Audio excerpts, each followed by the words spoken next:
से शदीद। अगर काबा की हिस्ट्री को देखा जाए तो ये हजरत आदम के टाइम की है। काबा को सबसे पहले हजरत इब्राहिम अलैहिस्सलाम ने नहीं बल्कि हजरत आदम ने इबादत करने के लिए बनाया था। लेकिन फिर इसके कई सदियों बाद हजरत नूह अलैहिस्सलाम के टाइम पर पूरी दुनिया में एक बड़ा फ्लड आया जिससे काबा डिस्ट्रॉय हो गया और सिर्फ इसके कुछ निशान रह गए थे जिनका नबियों और फरिश्तों को पता होता था। लेकिन फिर एक दिन इस दुनिया में अल्लाह के खलील का जन्म हुआ, इब्राहिम। हजरत इब्राहिम अलैहिस्सलाम अल्लाह से शदीद मोहब्बत करते थे और उन्होंने अल्लाह के लिए अपनी हर एक अजीज चीज कुर्बान की। हजरत इब्राहिम अलैहिस्सलाम उस वक्त फिलिस्तीन में रहते थे तो एक दिन अल्लाह ने हजरत इब्राहिम अलैहिस्सलाम को हुक्म दिया कि वो काबा को तामीर करें। हजरत इब्राहिम अलैहिस्सलाम ने जहां पहले काबा था उसके आसार ढूंढे और वहां काबा बनाना शुरू किया। हजरत इब्राहिम अलैहिस्सलाम ने पास के पहाड़ों से पत्थर उठाकर काबा को बनाना शुरू किया। हजरत इस्माइल अलैहिस्सलाम पत्थर ला रहे थे और हजरत इब्राहिम अलैहिस्सलाम पत्थरों से काबे की दीवारें बना रहे थे। जब काबे की दीवारें बन गई तो हजरत इब्राहिम अलैहिस्सलाम एक बड़े पत्थर पर खड़े हुए। उस पत्थर पर हजरत इब्राहिम अलैहिस्सलाम के मुबारक पैरों के निशान छिप गए। ये पत्थर आज भी काबा के सामने पड़ा है जिसे मुकामे इब्राहिम कहते हैं। काबा बनने के बाद हजरत जिब्राइल एक सफेद पत्थर लेकर आए जिसे हजरे अस्वद कहते हैं। हजरत इब्राहिम अलैहिस्सलाम ने इसे काबा के कोने में लगा दिया। लेकिन मुसलमानों के गुनाहों की वजह से आज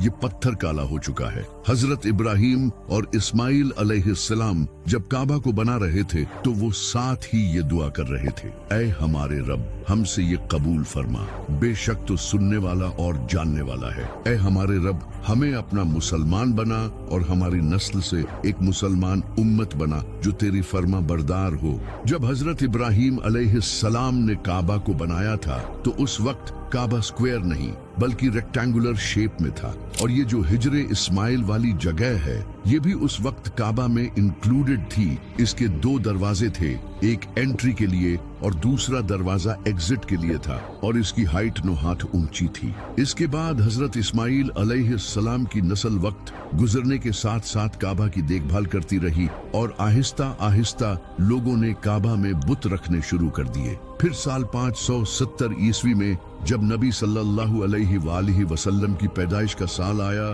तो इसी साल एक इंसान ने काबा पर हमला करने का प्लान बनाया। इसका नाम अब्राहा था। अब्राहा एक बादशाह था जिसकी यमन पर हुकूमत थी और वो ये चाहता था कि जिस तरह दुनिया भर से लोग काबा आते हैं इसे छोड़कर लोग यमन में आएं। इसीलिए इसने यमन में एक बड़ा कैथीड्रल भी बनाया। लेकिन लोग फिर भी इसके कैथीड्रल की जियारत करने नहीं आए क्योंकि अरब के लोग काबा को एक बहुत ही इम्पोर्टेंट रिलीजियस प्लेस मानते थे और काबा में इनके बुत भी रखे थे। इससे परेशान होकर अब्राहा ने काबा को तबाह करने का फैसला किया। अब्राहा ने एक बड़ी फौज तैयार की जिसमें बड़े बड़े हाथी थे जो अरब के लोगों के लिए बहुत खतरनाक थे क्योंकि अरब के लोगों ने जिंदगी में कभी हाथी नहीं देखे थे। इनके घोड़े भी हाथियों से डरते थे। अब्राहा अपनी फौज को लेकर यमन से मक्का की तरफ रवाना हुआ।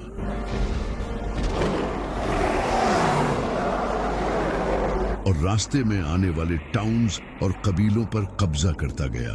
इसी दौरान इसने कुछ ऊंट हथिया लिए, लेकिन इन ऊंटों के मालिक का नाम अब्दुल मुत्तलिब था जो नबी सल्लल्लाहु अलैहि वसल्लम के दादा थे। जब हजरत अब्दुल मुत्तलिब को इसका पता चला तो वो अब्राहा से मिलने गए और इसके पास जाकर उन्होंने अपने ऊंट वापस मांगे। अब्राहा ये देखकर बहुत हैरान हुआ। इसने जनाबे अब्दुल मुत्तलिब से कहा कि मैं यहाँ तुम्हारे काबा को तबाह करने आया हूँ और तुम्हें अपने ऊंटों की पड़ी है। तो जनाबे अब्दुल मुत्तलिब ने इसे कहा कि मैं इन ऊंटों का मालिक हूँ और इस काबे का मालिक कोई और है। मैं अपने ऊंटों की हिफाजत करूंगा और वो काबा की हिफाजत करेगा। तुम मेरे ऊंट मुझे वापस कर दो, फिर चाहे काबा पर हमला करो। तो अब्राहा ने इनके ऊंट इन्हें वापस कर दिए और वो वापस मक्का चले गए। वहां जाकर वो काबा के पास गए और इसके दरवाजे को पकड़कर कहा, आए अल्लाह, एक इंसान भी अपने घर की हिफाजत करता है तो तू भी अपने घर की हिफाजत कर। इसके बाद अब्राहा अपनी फौज लेकर मक्का की तरफ बढ़ा। लेकिन जैसे ही वो मक्का के करीब आया तो इसके हाथियों ने आगे बढ़ने से इनकार कर दिया और पीछे मुड़ने लगे।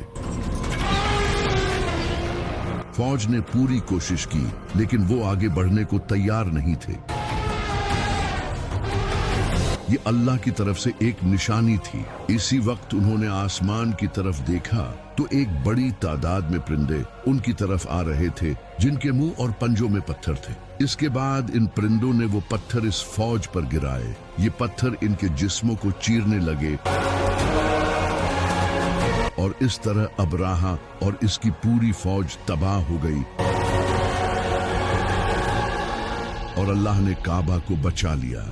इस वक्त तक हजरत इब्राहिम अलैहिस्सलाम के काबा को तामीर किए 2000 साल हो चुके थे और फ्लड्स और बारिशों की वजह से काबा की दीवारें कमजोर हो चुकी थी। इसी वक्त मक्का में एक बड़ा फ्लड आया जिसने काबा की दीवारों को काफी नुकसान पहुंचाया। तभी मक्का में कुरैश ने यह फैसला किया कि वो काबा को तोड़कर इसे दोबारा से तामीर करेंगे। कुरैश के लीडर्स ने यह फैसला किया काबा को दोबारा तामीर करने के लिए जो पैसा लगेगा वो हलाल होना चाहिए। जिसके बाद कुरैश ने मिलकर काबा को दोबारा तामीर करना शुरू किया। शुरू में तो कोई भी अल्लाह के डर से काबे की दीवार गिराने के लिए तैयार नहीं था, लेकिन फिर हजरत खालिद बिन वलीद रजी अल्लाह तआला अन्हु के बाप ने आगे बढ़कर काबे की दीवार को गिराना शुरू किया, जिसे देखकर बाकी लोग भी इनके साथ शुरू हो गए। उन्होंने काबा की लंबाई को रेक्टेंगुलर शेप से कम करके स्क्वायर शेप में बनाया क्योंकि इनके पास पैसे कम थे, और इसकी हाइट को भी 9 हाथ से 18 हाथ ऊंचा कर दिया और इसके दरवाजे को भी ऊंचा कर दिया ताकि हर कोई इसमें जा न सके। जब काबा सही तरह से बन गया तो अब बारी थी इसमें हजरे अस्वद को रखने की, जिसे लेकर कुरैश के दरमियान झगड़ा होने लगा क्योंकि हर कबीला यही चाहता था कि वो इस पत्थर को रखे। इनके दरमियान जब झगड़ा मजीद बढ़ने लगा तो एक इंसान जिसका नाम था अबू उमैया बिन मुगीरा, इसने कुरैश के सारे कबीलों से कहा कि कल जो इंसान हरम में सबसे पहले एंटर होगा वही ये फैसला करेगा कि पत्थर कौन रखेगा। और अगले दिन जब सबने देखा तो सबसे पहले नबी सल्लल्लाहु अलैहि वसल्लम काबा में एंटर हुए। तब नबी सल्लल्लाहु अलैहि वसल्लम ने ऐलान नबूवत नहीं किया था और मक्का के लोग आप सल्लल्लाहु अलैहि वसल्लम की काफी इज्जत करते थे। तो नबी सल्लल्लाहु अलैहि वसल्लम ने एक बेहतरीन हल निकाला। आप सल्लल्लाहु अलैहि वसल्लम ने हजरे अस्वद को एक बड़े से कपड़े पर रखा और हर कबीले के लीडर को इस कपड़े को उठाने का कहा। जब सारे कबीलों के लीडर्स इस पत्थर को उठाकर काबा के पास ले गए तो आप सल्लल्लाहु अलैहि वसल्लम ने इसे अपने हाथों से उठाकर अपनी जगह रखा। ये देखकर कुरैश के सारे लोग बड़े खुश हुए और इस तरह काबा को दोबारा तामीर किया गया। फिर इसी काबा में एक दिन एक अजीम इंसान का जन्म हुआ जिसका नाम था अली इब्ने अबी तालिब। इसके कुछ साल बाद जब फतह मक्का हुई तो नबी सल्लल्लाहु अलैहि वसल्लम ने काबा में रखे सारे बुत तोड़कर काबा को बुतों से पाक कर दिया। इस वक्त काबा की दीवारों पर हजरत इब्राहिम अलैहिस्सलाम और फरिश्तों की तस्वीरें भी बनी थी। नबी सल्लल्लाहु अलैहि वसल्लम ने इन तस्वीरों को भी मिटा दिया और इसके बाद से काबा मुसलमानों का किबला बन गया। नबी सल्लल्लाहु अलैहि वसल्लम पहले मस्जिद अक्सा की तरफ मुंह करके नमाज पढ़ते थे, लेकिन एक दिन अल्लाह ने आप सल्लल्लाहु अलैहि वसल्लम को हुक्म दिया और आप सल्लल्लाहु अलैहि वसल्लम ने इसके बाद से काबा की तरफ मुंह करके नमाज पढ़ना शुरू की। 683 ईस्वी में जब अब्दुल्लाह बिन जुबैर रजी अल्लाह तआला अन्हु ने खुद को मक्का का खलीफा डिक्लेयर कर दिया तो ये यजीद की हुकूमत के लिए एक खतरा था। तो यजीद ने एक फौज मक्का भेजी। यजीद की फौज ने मक्का को सीज कर लिया और मक्का पर कैटापल्ट्स के जरिए आग से भरे हुए पत्थर फेंके। इन्हीं पत्थरों में से एक पत्थर काबा को लगा जिससे काबा की लकड़ी से बनी छत जल गई। और दीवार टूट गई। लेकिन अल्लाह का एक मोजज़ा ये हुआ कि इसके बाद अचानक यजीद की मौत हो गई। इसके बाद इसकी फौज मक्का से वापस चली गई। इनके जाने के बाद अब्दुल्ला बिन जुबैर रजी अल्लाह तआला अन्हु ने काबा को दोबारा तामीर किया। उन्होंने काबा को बड़ा करके हजरत इब्राहिम अलैहिस्सलाम की तरह रेक्टेंगुलर शेप में बनाया, यानी हिजरे इस्माइल को भी काबा में इंक्लूड कर दिया। इसकी हाइट को भी और ऊंचा कर दिया। इस बार उन्होंने काबा को मजबूत यमनी पत्थरों से बनाया ताकि ये दोबारा टूट न सके। इसके 10 साल बाद जब अब्दुल मलिक बिन मरवान की हुकूमत आई तो इसने दोबारा मक्का को फतह करने का प्लान बनाया, क्योंकि पिछले 10 सालों से अब्दुल्ला बिन जुबैर रजी अल्लाह तआला अन्हु ने मक्का पर कब्जा किया हुआ था। इसने हज्जाज बिन यूसुफ को मक्का पर हमला करने के लिए भेजा। हज्जाज बिन यूसुफ ने मक्का को सीज कर लिया और पहाड़ों पर से कैटापल्ट्स के थ्रू पत्थर फेंके। कई हफ्तों तक मक्का पर पत्थर बरसाए गए।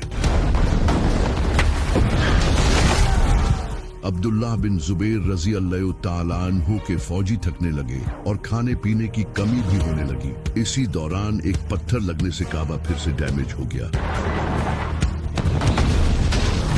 जिसे देखकर अब्दुल्ला बिन जुबैर रजी अल्लाह तआला अन्हु के साथियों ने उन्हें हथियार डालने का कहा। लेकिन अब्दुल्ला बिन जुबैर रजी अल्लाह तआला अन्हु ने हथियार डालने से इनकार कर दिया और बहादुरी से लड़ते रहे। आखिरकार कुछ लोगों ने इन्हें काबा के पास घेर लिया और उन्हें शहीद कर दिया। इनकी लाश को मक्का में लटका दिया गया। इसके बाद मक्का अब्दुल मलिक बिन मरवान के कब्जे में आ गया। अब्दुल मलिक बिन मरवान ने काबा को दोबारा तामीर करवाया और इसे दोबारा रेक्टेंगुलर शेप से स्क्वायर शेप में कर दिया, यानी हिजरे इस्माइल को काबा से निकाल दिया गया। काबा का एक दरवाजा बंद कर दिया गया और सिर्फ एक दरवाजा बाकी रखा गया। इस दरवाजे को भी ऊंचा कर दिया गया ताकि सिर्फ बड़े लोग ही इसमें एंटर हो सके। आज भी काबा की यही हालत है कि वहाँ सिर्फ इनके बड़े शेख ही अंदर जाकर नमाज पढ़ते हैं। लेकिन फिर इसके बाद काबा की हिस्ट्री का सबसे बुरा दिन आया जब 930 ईस्वी में हज के वक्त अबू ताहिर अल जन्नाबी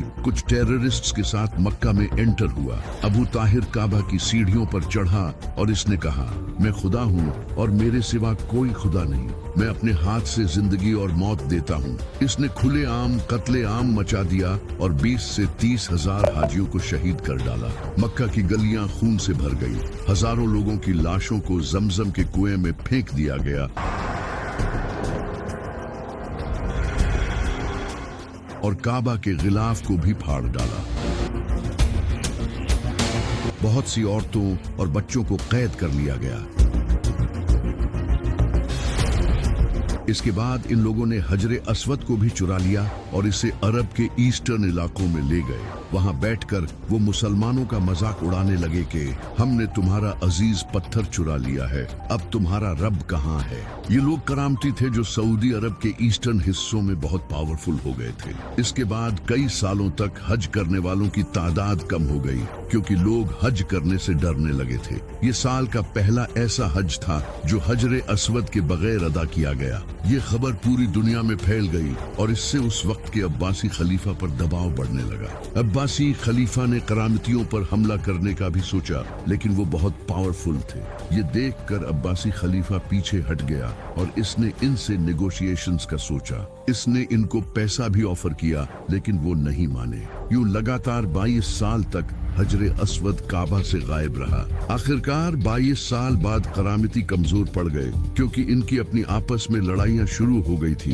ये देखकर उन्होंने अब्बासी खिलाफत की बात मान ली और हजरे अस्वद वापस दे दिया और यूं 22 साल बाद आखिरकार हजरे अस्वद को दोबारा काबा में लगा दिया गया।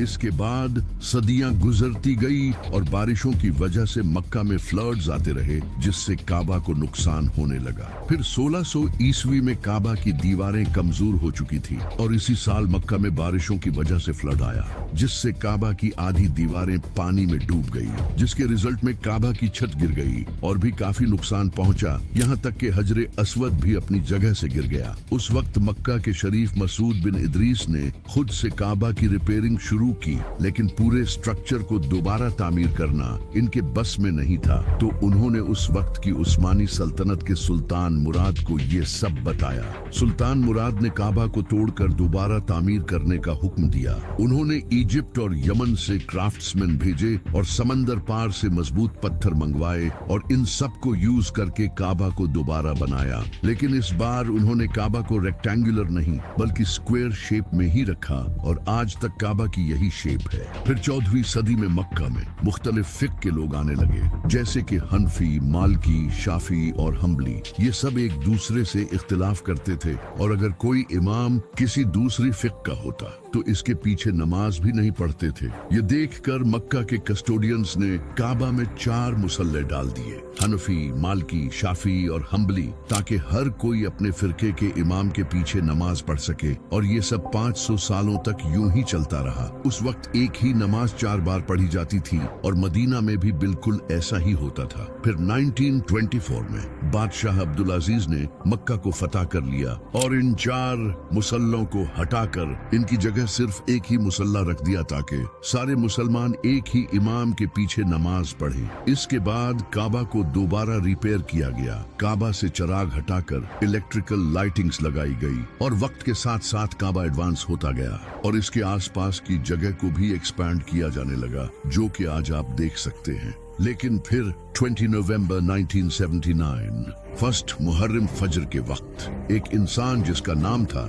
जुहैमन, जो कि एक सऊदी नेशनल गार्ड्समैन था, वो अपने तकरीबन 200 साथियों के साथ कॉफिन्स में जनाजे के बहाने हथियार लेकर हरम में एंटर हो गया। फजर की नमाज के बाद इन लोगों ने मस्जिद उल हराम के दरवाजे बंद कर दिए और सारे गार्ड्स और नमाजियों को हॉस्टेज बना लिया। इसके बाद जुहैमन ने लाउड स्पीकर्स पर ऐलान किया कि मेहदी आ चुके हैं, जो कि ये इंसान है जिसका नाम मोहम्मद बिन अब्दुल्लाह था, जो कि इसके साथ खड़ा था। और फिर इसने मुसलमानों से कहा कि इसकी बैत करो, यानी कि वो इसे इमाम मेहदी मानता था। और ये सब वो इसीलिए कर रहा था। जब सऊदी सिक्योरिटी फोर्सेस को इसका पता चला तो उन्होंने हरम को चारों तरफ से घेर लिया,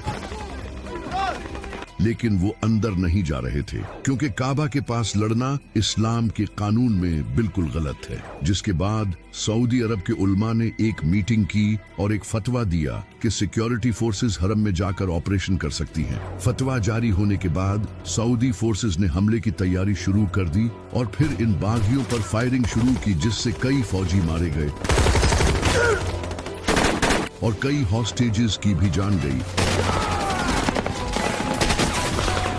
क्योंकि वो बागी भी पूरी तैयारी के साथ आए थे। इनके पास नाइट विजन्स इंस्ट्रूमेंट्स थे जिससे वो कम रोशनी में भी देख सकते थे और उन्होंने अपने स्नाइपर्स भी लगा रखे थे जो कि मीनारों की पोजीशंस पर थे। सऊदी फोर्सेस ने पास की बिल्डिंग्स की छतों से एक के बाद एक करके इनके स्नाइपर्स को निशाना बनाना शुरू किया। कुछ नेशनल गार्ड्स ने हरम के डिफरेंट दरवाजों से हमला करने की कोशिश की, लेकिन इन पर मशीन गन्स और ग्रेनेड्स फायर किए गए, जिससे कई फौजी शहीद हुए। ये सब 4 से 7 दिनों तक चलता रहा, लेकिन सऊदी फोर्सेस फिर भी इन्हें मारने में नाकाम रही, क्योंकि ये बागी अंडरग्राउंड टनल्स को बंकर्स की तरह यूज कर रहे थे। ये टनल्स सदियों पुरानी थी और इनमें अंधेरा रहता था, जिस वजह से सऊदी फोर्सेस इनमें जाकर हमला नहीं कर सकती थी। इसके बाद 8 दिन गुजरने पर किंग खालिद ने फ्रांस GIGN स्पेशल फोर्सेस को सीक्रेटली मक्का बुलाया। इनके एडवाइजर्स ने मक्का में एंटर होने के लिए इस्लाम कबूल किया, क्योंकि मक्का में कोई काफिर एंटर नहीं हो सकता। उन्होंने सऊदी फोर्सेस के साथ मिलकर एक अटैक प्लान किया। इसके बाद फोर्सेस ने टीयर गैस और स्मोक ग्रेनेड्स बेसमेंट्स के एयर वेंट्स में छोड़ दिए, ताकि इन बागियों को खुली जगह पर लाया जाए जिससे इन पर हमला किया जा सके। लेकिन इन बागियों ने मास्क पहन लिए थे। इसके बाद दोनों के दरमियान गन फाइट्स हुई, और वो भी टनल्स के अंधेरे में।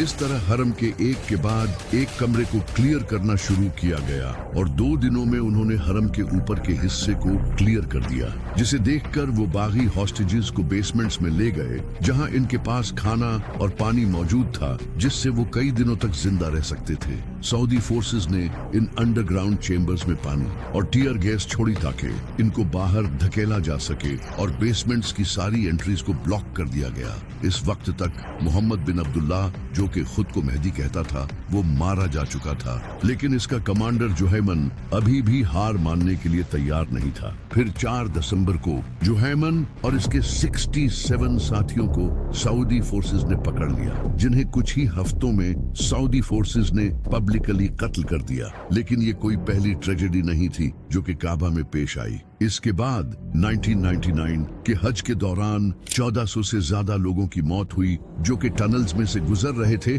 लेकिन क्राउड ज्यादा होने की वजह से नीचे गिरकर इनकी मौत हो गई। इसी तरह 1987 सऊदी सिक्योरिटी ने 400 हाजियों को मार दिया।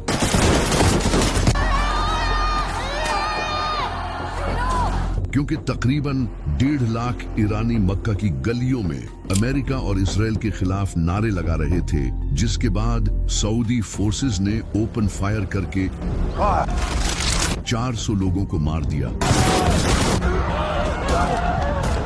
और 600 से ज्यादा लोग जख्मी हुए, जिसके बाद से सऊदी अरब और ईरान के दरमियान हालात और ज्यादा बिगड़ गए।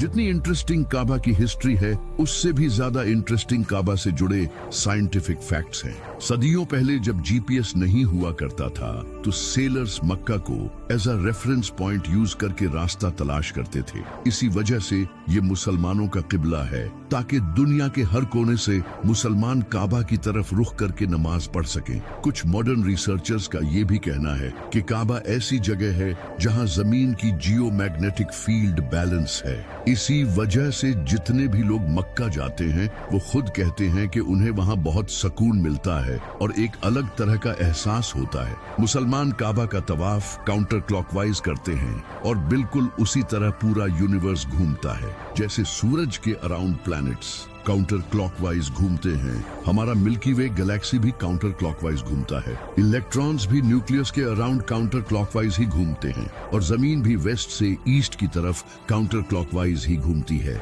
इसका मतलब ये है कि जब मुसलमान काबा का तवाफ करते हैं, तो वो यूनिवर्स के नेचुरल फ्लो से जुड़ जाते हैं। काबा जमीन का एक पावरफुल जियो मैग्नेटिक पॉइंट है। जब हजारों मुसलमान काउंटर क्लॉकवाइज एक साथ मूव करते हैं, तो वो एक यूनिफाइड एनर्जी फील्ड बनाते हैं, बिल्कुल वैसे ही जैसे इलेक्ट्रॉन्स एटम के अराउंड मूव करते हैं। इसी वजह से अल्लाह ने कुरान में फरमाया है कि इस यूनिवर्स की हर चीज अल्लाह की तस्बीह करती है। वो तस्बीह यही है जिस तरह मुसलमान काबा में जाकर तवाफ करते हैं। अब क्योंकि हर चीज एटम से बनी है, इसलिए हर चीज इसी तरह अल्लाह की तस्बीह कर रही है। इसी वजह से सूफी अल्लाह की याद में घूमते हैं, जिसे वो समा कहते हैं, जिसमें वो अपना एक हाथ ऊपर अल्लाह की तरफ रखते हैं और दूसरा हाथ नीचे मखलूक की तरफ रखते हैं, और इस तरह वो अल्लाह की याद में खो जाते हैं। सूफियों का ये कहना है कि जिस तरह काबा का तवाफ होता है, इसी तरह इंसान के दिल का भी तवाफ होता है। और ये बात 100% सच है, क्योंकि नबी सल्लल्लाहु अलैहि वसल्लम ने फरमाया, मोमिन का कल्ब अल्लाह का घर है। अल्लाह का असल घर काबा नहीं, बल्कि इंसान का दिल है।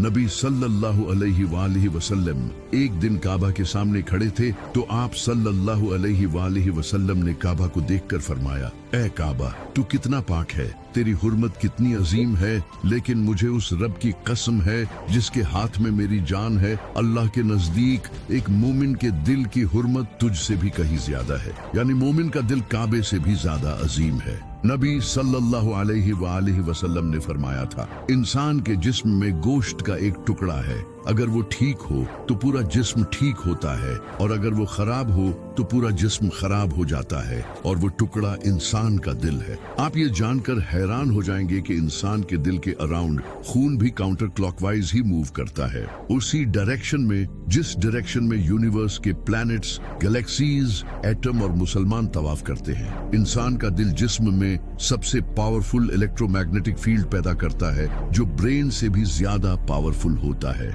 जिस तरह काबा में पावरफुल जियो फिजिकल और स्पिरिचुअल एनर्जी होती है, उसी तरह दिल भी एनर्जी रेडिएट करता है, जो न सिर्फ हमारे जिस्म पर बल्कि हमारे आसपास के लोगों को भी इफेक्ट काबा